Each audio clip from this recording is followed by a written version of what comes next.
So the temple really began a long time ago now, from an experience that I had, which was a feeling of great sadness and loss when we were visiting a temple at the foot of Mount Olympus in Greece. And we've traveled to many ancient sacred sites and ancient temples of Goddess all around the world. And all of them, at that time, were in ruins. And I was overwhelmed by this feeling of sadness that there were no living goddess temples in our part of the world any longer. So when we came back, I vowed to set up a goddess temple, a living goddess temple. And the idea is really to bring her alive in the world, to bring her alive in our towns, in our villages, in our cities, so that, because when I was young, goddess was not a word that was ever mentioned.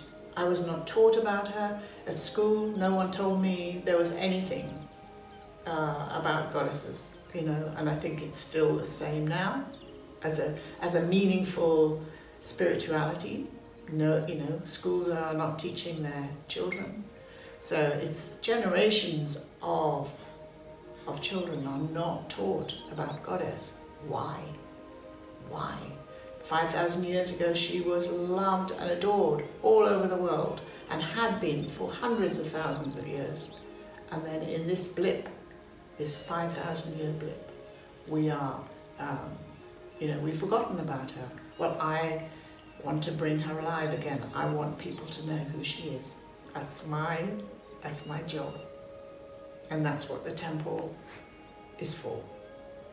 And when we began, we don't know what that means. We don't know what it means. We didn't know what it meant. I think we're getting a bit of a clue now as to what that means. But it's really to bring her life, her beauty, back into the world. To change the world, to make the world a better place.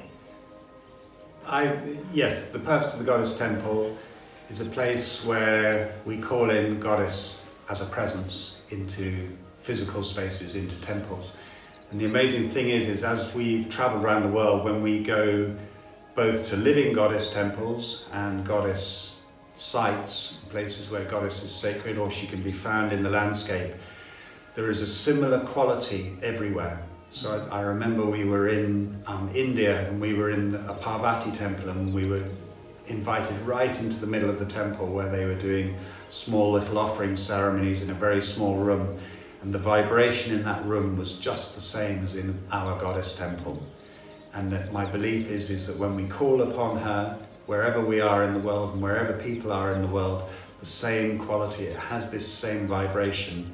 And likewise, there's particularly a great place in Hawaii, on Maui, where the Kiha-Wahine is coming as a lizard down a mountain, and you can just see her shape coming down the mountain. And every time I see her shape, that's just the same feeling as being in Avalon, and that same quality, she's there in the landscape.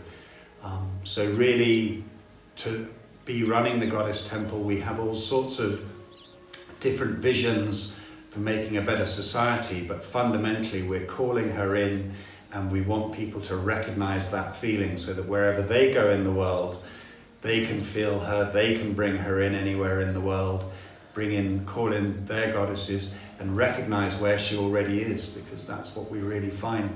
Wherever we've traveled to goddess conferences around the world and meeting people around the world, she is already there. And they'll say, oh, come, we want to take you to the sacred place.